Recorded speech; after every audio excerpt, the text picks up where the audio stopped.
Easy to follow channel पे आप सबको स्वागतम। तो आज के इस वीडियो में मैं आपको दिखाऊंगा कि कंप्लीट फाइनेंशियल प्लानिंग कैसे किए जाते हैं। अगर आपका इन्वेस्टमेंट जर्नी स्टार्ट होता है 10,000 पर मंथ, तो उस इन्वेस्टमेंट जर्नी पे आप उसको कैसे आपका रिटायरमेंट एज तक 10 करोड़ तक कॉर्पस बना सकते हो। तो इसके लिए चलिए वीडियो को स्टार्ट करते हैं। वीडियो बहुत इन्फॉर्मेटिव होने वाली है, तो वीडियो के एंड तक जरूर देखिएगा ताकि आपको कंप्लीट आइडिया मिल जाए। तो बिफोर वी स्टार्ट कि इसका फाइनेंशियल प्लानिंग करें, तो इसका बारे में मैं थोड़ा 1 मिनट पे इसका ब्रीफ करता हूँ कि इसका नाम है अमन राय। इसका जो एज है 25 ईयर है। और इस पर्सन का जो अभी फैमिली में जो है, इसका फैमिली मेंबर है, इसका मम्मी है, इसका पापा है। He is the only one child. तो इस पे इसका कोई शादी भी नहीं हुआ। तो 3 मेंबर का फैमिली है। पापा का एज 55 है, मम्मी का एज 50 है। मम्मी हाउस वाइफ है, पापा कुछ काम करते हैं फिर भी। और इसका अभी जो जॉब ज्वाइन हुआ है, जिसका अभी मंथली, इसने अभी एक प्राइवेट ऑर्गेनाइजेशन ज्वाइन किया है जिसका मंथली सैलरी है 20,000 पर मंथ आफ्टर डिडक्टिंग कि उसका जो प्रोफेशनल टैक्स है और पीएफ का अमाउंट है। PF 1,000 rupees per month start हो रहा है। ठीक है। तो इसका अभी टोटल जो एक्सपेंडिचर है जहाँ पर वो रहता है उस पर खाने का, रहने का और उसका बाकी जो पर्सनल एक्सपेंडिचर है उसको मिला के, और फैमिली को थोड़ा बहुत देना पड़ता है, तो उसके मिला के उसको एक्सपेंडिचर बन जाता है 10,000। टोटल इन्वेस्टमेंट के लिए उसके पास अभी भी है 10,000।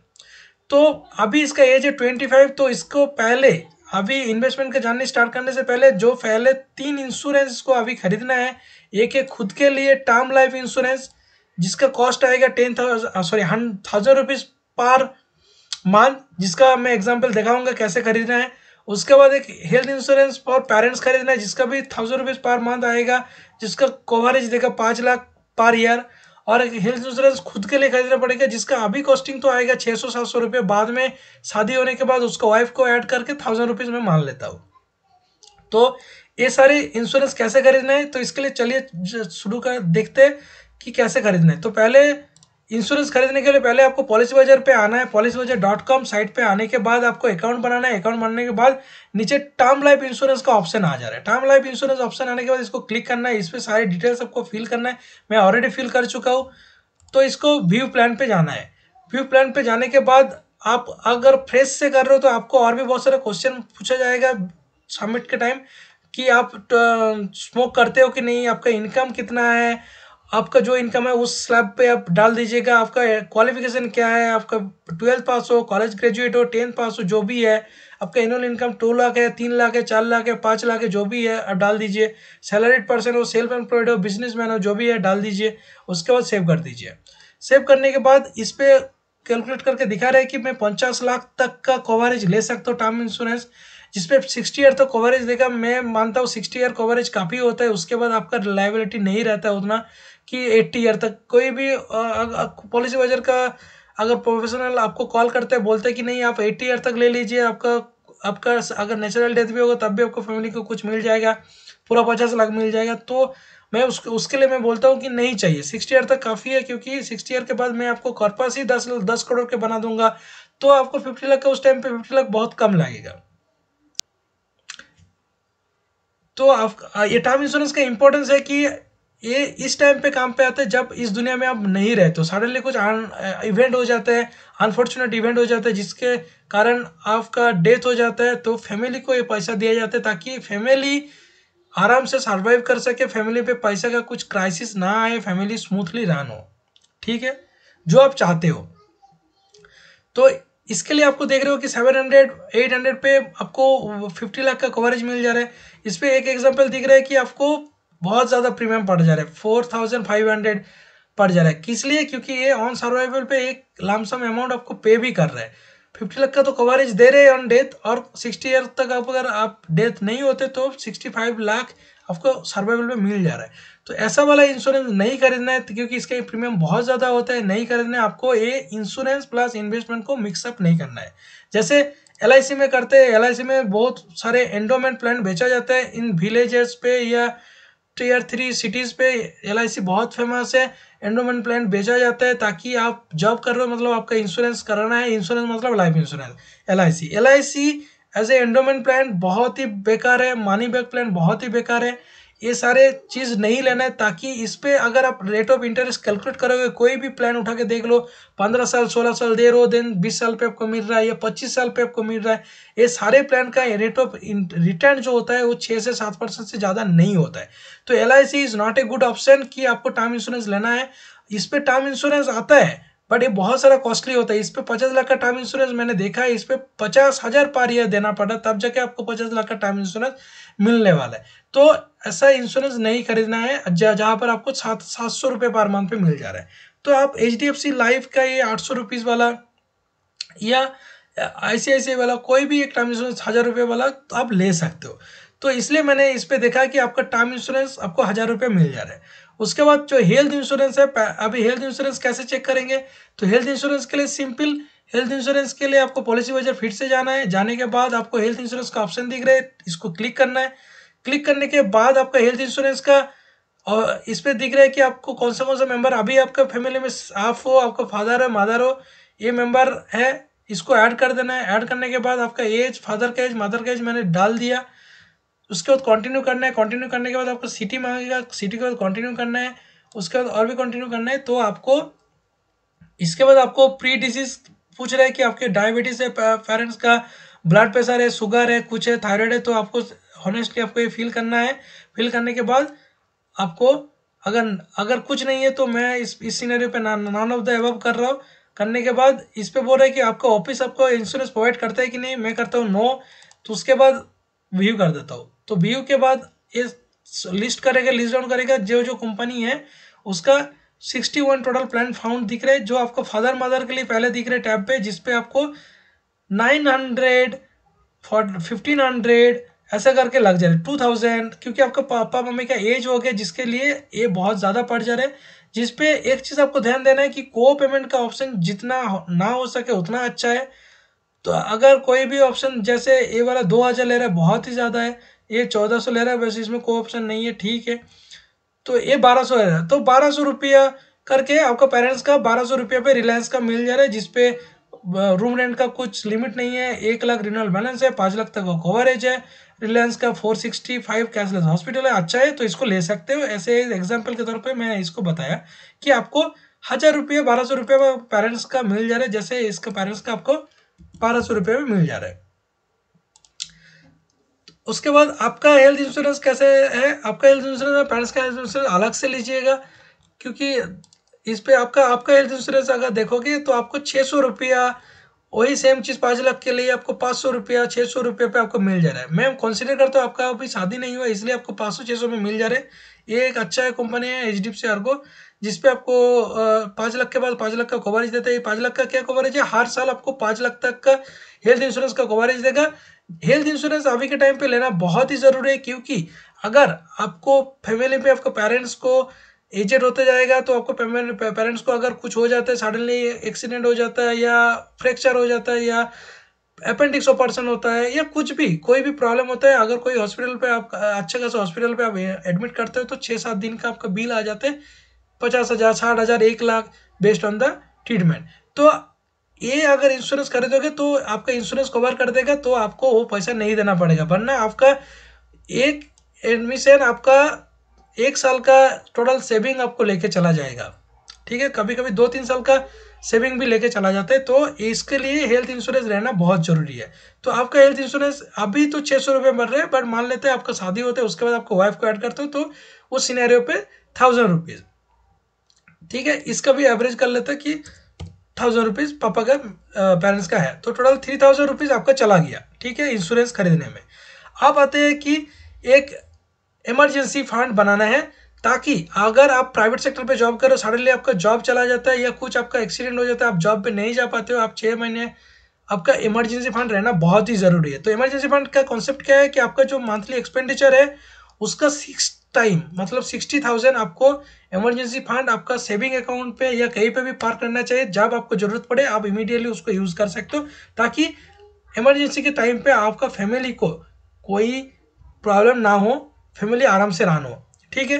तो उसके लिए मैं प्लान करता हूँ कि 2000 पर मंथ आप सेविंग करोगे एक फंड पे, जहाँ पर मैं बता दूंगा उस फंड पे आपको इंटरेस्ट भी मिलता रहेगा। तो 30 मंथ पे मतलब लगभग 2.5 ईयर के बाद आपको 60,000 के प्लस हो जाएगा, उसके बाद उस अमाउंट को रख दीजिएगा। उसके बाद इसको इमरजेंसी फंड का जो इन्वेस्टमेंट हो रहा है इसको स्टॉप कर दीजिएगा एंड एनपीएस को स्टार्ट कर दीजिएगा। एनपीएस क्या होता है? नेशनल पेंशन स्कीम होता है, नेशनल पेंशन सिस्टम जो गवर्नमेंट पे इंट्रोड्यूस किया है कि 60 ईयर तक आप इन्वेस्टमेंट करो। 60 ईयर के बाद आपको एक मोटा रिटायरमेंट का, जैसे हम लोगों को पता है कि जो सरकारी एम्प्लॉय है सबको रिटायरमेंट पे एक पैसा मिलता है मोटा, बाकी प्राइवेट सेक्टर को नहीं मिलता। क्यों नहीं मिलता? क्योंकि आप एनपीएस, इसके लिए ऑप्शन डाल दिया गया कि कोई भी एनपीएस कर सकते हैं, कोई बिजनेसमैन हो, कोई प्राइवेट सेक्टर पे जॉब करता हो, कोई भी एनपीएस स्टार्ट करता है। तो एनपीएस आप खुद से स्टार्ट कीजिए, 2000 पर मंथ एनपीएस स्टार्ट कीजिए। कब? जब आपका इमरजेंसी फंड 2.5 साल के बाद आप स्टार्ट कर दीजिएगा, ठीक है। उसके बाद आपका आता है एनपीएस के बारे में डिटेल्स जानकारी के लिए मैं आपको एक वीडियो बना दूंगा। अभी के टाइम लिए अभी आपको मैं कैलकुलेशन दिखा दूंगा कि 2000 पर मंथ इन्वेस्ट करने के बाद भी आपको कितना, 60 ईयर के बाद आपको कितना पैसा मिलने वाला है रिटायरमेंट पे, ठीक है। उसके बाद आता है गोल्ड। सबको गोल्ड खरीदना है, फैमिली पे गोल्ड, जैसे हम शादी पे गोल्ड खरीदना पड़ता है, या आपका बेटी का शादी के लिए गोल्ड खरीदना पड़ता है, या आपका मम्मी को गिफ्ट करने के लिए गोल्ड खरीदना पड़ता है। तो इसके लिए गोल्ड खरीदने जाओगे तो अभी के टाइम पे गोल्ड का जो भाव है 70,000 पर 10 ग्राम। तो आपको अगर कोई ज्वेलरी खरीदना है तो 70,000, 80,000, 1 लाख, इससे ऊपर आपको पैसा खर्चा करना पड़ेगा जो आपके पास नहीं रहेगा एट ए टाइम खरीदने के लिए। तो उसके लिए थोड़ा थोड़ा करके हर month SGB sovereign gold bond पे इन्वेस्ट कीजिए। सरकारी का गोल्ड बॉन्ड है, इसका भी वीडियो मैंने बना दिया है। डिटेल्स वीडियो का लिंक मैं आई बटन पे दे दूंगा, डिस्क्रिप्शन पे दे दूंगा, उस वीडियो देख लीजिएगा। एसजीबी में क्या क्या बेनिफिट है, कैसे इन्वेस्टमेंट करते हैं, कितना मिनिमम इन्वेस्टमेंट होना चाहिए, वो आपका मिल जाएगा, ठीक है। उसके बाद आते हैं म्यूचुअल फंड। तो आपका सारे इन्वेस्टमेंट हो जाने के बाद बचा रहा कितना? बचा रहा 4,000, क्योंकि ये 2,000 आप बाद में इन्वेस्ट कर रहे हो। तो इतना ये 6,000 है। उसके बाद सॉरी, ये इतना कितना है? ये है 5,000, इसका 1,000, 6,000, बचा रहा 4,000। तो 4,000 से आप म्यूचुअल फंड स्टार्ट कर रहे हो आपका फर्स्ट ईयर पे, ठीक है। तो इस पे आप इन्वेस्टमेंट स्टार्ट कर रहे हो 4,000 पे, तो इस पे मैं बोलता हूँ कि आप स्टेप अप एसआईपी पे जाइएगा। जब इन्वेस्टमेंट एसआईपी क्रिएट कर रहे हो, हाँ, इस पे इन्वेस्टमेंट करने के लिए जैसे मैंने बोला कि आपको म्यूचुअल फंड पे या गोल्ड बॉन्ड खरीदना है, तो इसके लिए आपको क्या करना है? इसके लिए आपको आपका डीमैट अकाउंट बनाना बहुत जरूरी है। तो डीमैट अकाउंट कैसे बनाते हैं, यूट्यूब में आपको वीडियो मिल जाएगा। तो इस पे जीरोधा का प्लेटफॉर्म है, जीरोधा का प्लेटफॉर्म है। उसके बाद ग्रो का प्लेटफॉर्म है। उसके बाद अपस्टॉक का प्लेटफॉर्म है। ये सारे ब्रोकर है जिसपे आप डीमैट अकाउंट आपका बना सकते हैं। कोई भी अकाउंट इस पे ओपन कर लीजिए। उसके बाद आप म्यूचुअल फंड या गोल्ड बॉन्ड खरीद सकते हैं, इन्वेस्टमेंट स्टार्ट कर सकते हैं, ठीक है। तो ये पहला काम होगा आपको डीमैट अकाउंट बनाना, जो बहुत इजी है। यूट्यूब में जाके सर्च कीजिएगा how to open Zerodha account, how to open Groww account, how to Upstox account. आपको अच्छा खासा वीडियो मिल जाएगा जिसपे आप इजीली फॉलो करके आपका अकाउंट बना सकते हो, ठीक है। आप आते हैं कि जो म्यूचुअल फंड मैंने बोला कि फर्स्ट ईयर पे आप 4,000 पर मंथ कर रहे हो, तो ईयर एंड पे आप 48,000 म्यूचुअल फंड में इन्वेस्ट कर रहे हो। हर साल आपको स्टेप अप करना है 10%, मतलब 10% से आपको इंक्रीज करना है इन्वेस्टमेंट। इस साल 4,000 करके पर मंथ कर रहे हो तो नेक्स्ट साल 4,400 करके करना है, उसका 4,800, ऐसे करके आपको नेक्स्ट 30 ईयर तक करना है। 30 ईयर पे आपका जिस टाइम पे आपको 63,450 रुपीज करके आप इन्वेस्टमेंट स्टार्ट कर दोगे, मतलब इन्वेस्टमेंट होगा, तब आपका सैलरी भी बहुत ज़्यादा हो जाएगा। तब मैं मान लेता हूँ कि आपका सैलरी हर साल बढ़ते जाएगा 10% के हिसाब से। इस साल अगर आपका 20,000 पर मंथ आपका सैलरी हो रहा है, नेक्स्ट ईयर मैं कंसीडर करता हूँ कि आपका 22,000 सैलरी होगा। तो उस हिसाब से आप इन्वेस्टमेंट भी बढ़ाते जाइएगा, ठीक है। तभी जाके आप उस पर्पस पे पहुंच सकते हो।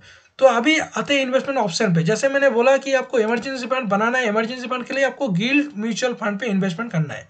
एक गिल्ड म्यूचुअल फंड क्या है, इसके लिए मैं आपको स्क्रीन पे लेके चलता हूँ। स्क्रीन पे आपको गिल्ड म्यूचुअल फंड, ये ईटी मनी का वेबसाइट है जिसपे गिल्ड म्यूचुअल फंड के बारे में डिटेल्स में बताया। टोटल 19 फंड इसने लिस्ट किया जिसका एवरेज रिटर्न है 6 से 7%। अभी आपका रिटर्न आप देखोगे तो 10%, सबका 7 से 8% का रिटर्न आपका दिख रहा है लास्ट कुछ ईयरों पे, ठीक है। तो गिल्ड फंड क्या है कि म्यूचुअल फंड हाउस क्या करता है कि गवर्नमेंट का जो सिक्योरिटी बॉन्ड है उस पर इन्वेस्टमेंट करता है, जिसका रिस्क बहुत ही कम रहता है और इन रिटर्न लगभग 7 से 8% मिल जाता है, जो डेट फंड की तरह रहता है। और इस पर कोई लॉक इन पीरियड नहीं रहता है। आज आपने इन्वेस्टमेंट किया, कल आपको जरूरत पड़े तो इसको तोड़ के आप विथड्रॉ करके आप नेक्स्ट डे आपका अकाउंट पे आ जाएगा पैसा, ठीक है। जो आरडी पे विथड्रॉ करने जाओगे तो पेनल्टी लग जाएगा, एफडी में विथड्रॉ करने जाओगे तो पेनल्टी लग जाएगा। तो आरडी एफडी पे भी आपका इमरजेंसी फंड स्टार्ट कर सकते हो, बट उसका ये है कि उसका रिटर्न भी 6 से 7% होता है और उस पर पेनल्टी लग जाता है मेच्योरिटी के पहले अगर आप तोड़ते हो तो। इस पर कोई पेनल्टी नहीं लगता है, ठीक है। तो ये हो गया, लॉक इन पीरियड नहीं है। तो इस पे गिल्ड फंड पे आप इन्वेस्टमेंट करो 2000 पर मंथ, ये 2.5 साल तक करो, जब तक आपका इमरजेंसी फंड 60,000 ना हो जाता है। 60,000 हो जाने के बाद उस फंड को उधर ही पड़े रहने दीजिए, ताकि आपका जो पैसा बनते रहेगा वो इंटरेस्ट ऐड होते जाएगा, पैसा वो ऐड होते जाएगा, जब आपको जरूरत पड़े तब आप ले सकते हो, ठीक है। आप आते हैं बाकी सारे म्यूचुअल फंड। सब बोलते हैं म्यूचुअल फंड में इन्वेस्टमेंट करो, म्यूचुअल फंड में इन्वेस्ट करो, बट कौन सा म्यूचुअल फंड में इन्वेस्टमेंट करना है उसके लिए जानना जरूरी है कि क्या क्या टाइप ऑफ म्यूचुअल फंड होता है। एक है निफ्टी 50 इंडेक्स फंड, जो इंडिया का 50 टॉप कंपनी होता है, निफ्टी 50 उससे फॉर्म होता है। वही 50 कंपनी, जैसे मैं लिस्ट, अगर आपको लिस्ट दिखाऊँ कि निफ्टी का जो म्यूचुअल फंड कौन सा है, तो आपको दिख जाएगा, सॉरी इस पे आपका ये सारे 50 कंपनी दिख रहे हैं। ये सारे 50 कंपनी, जैसे एचडीएफसी, रिलायंस हुआ जो टॉप कंट्रीब्यूटर है, ऐसे करके 50 कंपनी पे है जो निफ्टी 50 में रहता है। तो यही 50 कंपनी लेके म्यूचुअल फंड हाउस 50 कंपनी पे इन्वेस्ट करता है, वो है निफ्टी 50 इंडेक्स फंड, जिसको बोलते हैं निफ्टी 50 इंडेक्स फंड। इस पे निफ्टी का जैसे रिटर्न रहता है लास्ट 20 साल पे, 25 साल पे एवरेज रिटर्न 12 से 13% रहा है। हिस्टोरिकल डाटा वही बोलते हैं, लास्ट 25 साल पे एवरेज रिटर्न 12 से 13% रहा है। तो इसका मतलब ये नहीं कि आपको हर साल 12 से 13% मिलेगा, कई साल आपको ज़्यादा मिलेगा, कई साल कम मिलेगा। उस हिसाब से total for longer period of time 25 साल के लिए तो आपको 12 से 13% से ज़्यादा ही मिलेगा, ठीक है। तो निफ्टी इंडेक्स फंड पे आप इस पर रिस्क है बहुत लो। लार्ज कैप फंड वही होते हैं, जो निफ्टी इंडेक्स फंड है वही लार्ज कैप फंड है। मिड कैप फंड पे रिस्क थोड़ा मॉडरेट रहता है, तो क्योंकि ये मिड साइज कंपनी पे इन्वेस्ट करता है जिसका रिटर्न भी ज़्यादा होता है।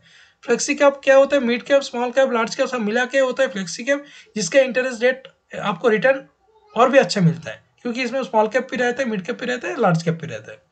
और स्मॉल कैप फंड होता है, ये हाई रिस्क वाला फंड होता है, वेरी हाई, इस पे रिटर्न भी बहुत ज़्यादा होता है। तो आप इनिशियल स्टेज पे आप आपका एलोकेशन थोड़ा स्मॉल कैप पे ज़्यादा करना पड़ेगा, जैसे 2000 आप इस पे कीजिए और 2000 आप मिड कैप या फ्लेक्सी कैप पे कर दीजिए अभी के टाइम पे। बाद में आपका जैसे जैसे एज बढ़ते जाएगा, आप ऊपर वाला फंड पे, जैसे निफ्टी इंडेक्स फंड हुआ, लार्ज कैप फंड पे आप स्विच करते जाइएगा, ठीक है। इससे हटा के उस पर चला जाएगा, हो गया।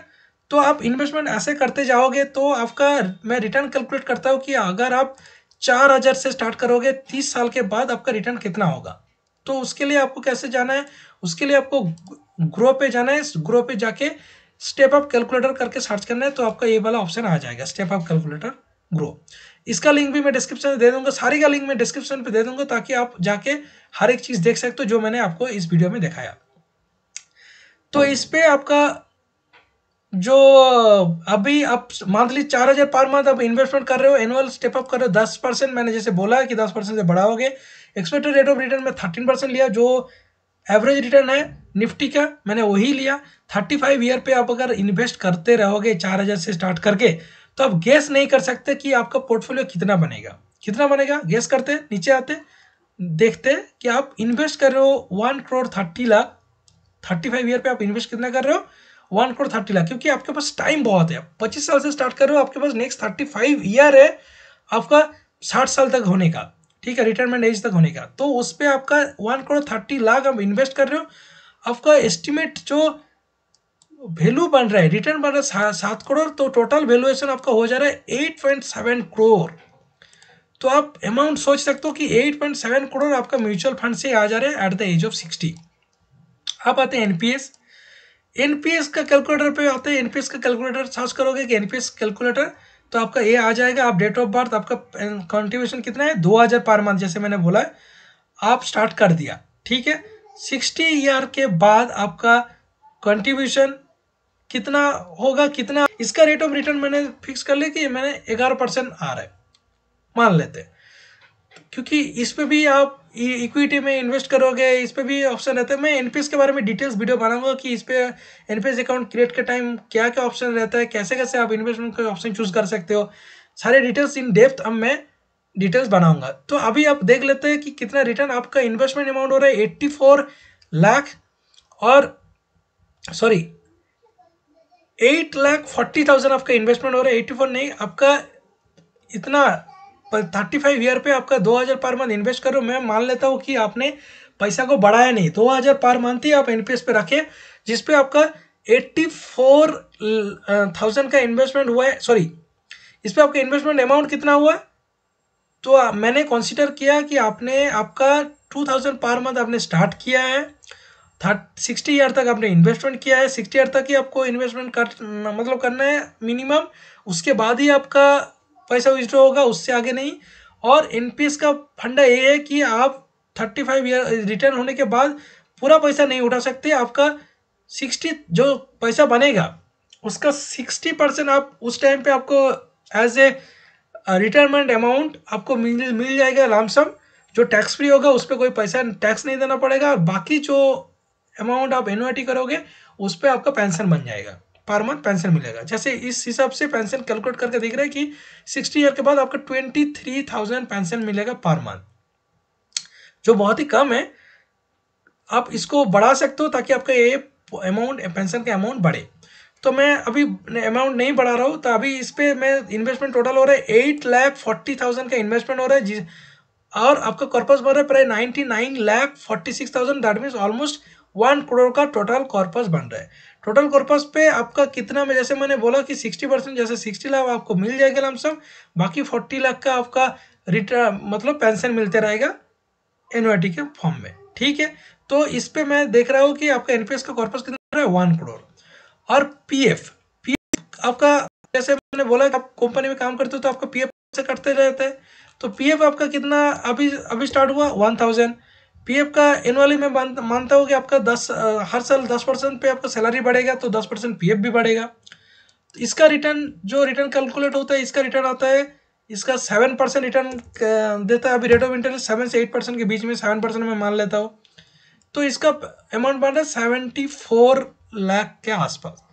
तो 0.74 लाख, तो अगर ये जोड़ोगे इस पे, तो ये बन रहा है सम ऑफ तीनों का, अगर ये जोड़ोगे तो ये बन रहा है 10 करोड़ 44 लाख। तो कॉन्ग्रेचुलेशन, आप 60 ईयर पे आपका 10 करोड़ प्लस पोर्टफोलियो बन गया। तो आपका जो आपको, जैसे मैंने स्टार्टिंग में बोला था कि आप 10,000 पर मंथ अगर इन्वेस्टमेंट करना स्टार्ट करोगे विथ कंप्लीट फाइनेंशियल प्लान के साथ, जिसपे आपका इंश्योरेंस भी कवर रहेगा, मेडिकल इंश्योरेंस भी कवर रहेगा, एक्सपेंस भी कवर रहेगा, सेविंग भी होगा, तो ये सारे कवर करने के बाद भी आपका 60 ईयर एज पे आपका कितना कॉर्पस बन रहा है, 10 करोड़। कैसे बन गया, क्योंकि म्यूचुअल फंड ने आपको बहुत ज़्यादा बना दिया, आपका ईयर ऑफ इन्वेस्टमेंट बहुत ज़्यादा है, 35 ईयर बहुत ज़्यादा होता है, ठीक है। ऐसा करके आपका 10 करोड़ का पोर्टफोलियो बन गया। तो जैसे मैंने बोला कि आपका, आप बोलोगे हाँ कि म्यूचुअल फंड पे हर साल का 12 से 13% रिटर्न तो नहीं मिलता है, अगर मार्केट गिर जाता है ये होता है, तो क्या होगा। तो उसके लिए अगर आप निफ्टी 50 का रिटर्न का डाटा देखोगे ना, पास डाटा, तो उस पर आपको दिख जाएगा कि ये निफ्टी 50 का डाटा है, ऐसे करके निफ्टी 50 हम लोगों का अभी 24,000 हो गया है, जो 2000 साल पे कितना था, 1700। अभी रिटर्न देखोगे हर साल कितना कैसे करके रिटर्न दिया टू, अभी रिटर्न देखोगे 2000 पे इसने माइनस पे रिटर्न दे, तो कुछ कुछ ईयर पे आपको माइनस पे रिटर्न दिखेगा, तो उस टाइम पे आपका पोर्टफोलियो भी नेगेटिव में चला जाएगा, तो आपको डरने का जरूरत नहीं है। कुछ कुछ साल पे ऐसा पॉजिटिव रिटर्न आएगा ना, जो आपको नेगेटिव रिटर्न को ओवरकम करके आपको टोटल एवरेज रिटर्न 13% तो मिनिमम आपका हो जाएगा, ठीक है।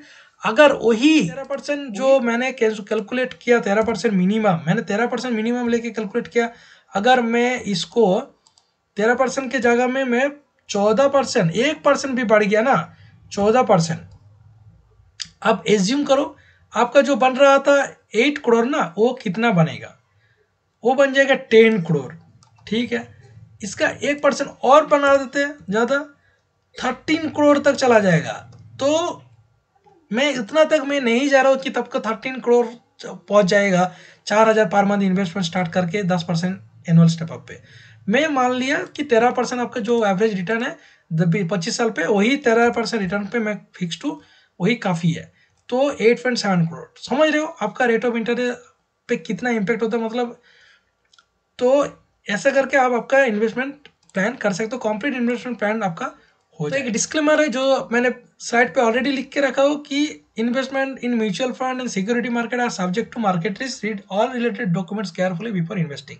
एंड मैं कोई सेबी रजिस्टर फाइनेंशियल एडवाइजर है नहीं, तो आप ये मेरा हिसाब से ये ऐसा प्लान होना चाहिए। आप प्लान बनाने से पहले आप आपका फाइनेंशियल एडवाइजर से जरूर पूछिएगा और उसके बाद आप आपका फाइनेंशियल प्लानिंग करिएगा। एक जस्ट एग्जाम्पल के तौर पे मैंने दिखाया कि आप ऐसे करके इतना बना सकते हो, ठीक है, एक एस्टिमेशन है, ठीक है। चलिए वीडियो को यहीं पे एंड करते हैं। तो अगर इस वीडियो आपको यूजफुल लगे, वीडियो आपको अच्छे लगे, तो वीडियो को एक लाइक जरूर कर दीजिएगा, जिसपे मुझे मोटिवेशन मिलता है। कमेंट सेक्शन पे मुझे पूछ सकते हो कि और कुछ डाउट है तो कमेंट सेक्शन में मुझे पूछ सकते हो। और आप बताइएगा कि अगर नेक्स्ट कोई एग्जाम्पल आपको लगे कि 20,000 पर मंथ का प्लान बना दीजिए, या 15,000 पर मंथ का प्लान बना दीजिए, या 5,000 पर मंथ का प्लान बना दीजिए, तो उसका भी मैं प्लान बना दूंगा आपको, ठीक है। तो कमेंट कीजिए मुझे और वीडियो को लाइक कर दीजिएगा। चैनल पर पहले बार आए हो तो चैनल को प्लीज़ सब्सक्राइब कर दीजिएगा और बेल आइकन को प्रेस करके रखिएगा, ताकि ऐसे इन्फॉर्मेशन यूजफुल वीडियो आपको मिलते रहे, आप फाइनेंशियली लिटरेसी आपको बनते रहे। आप आपका दोस्त को इस वीडियो को शेयर कर सकते हो जिसको ये इन्फॉर्मेशन का बहुत ज़रूरी है, ठीक है। तो चलिए, वीडियो को एंड तक देखने के लिए बहुत बहुत धन्यवाद। आपका दिन शुभ रहे। Thank you.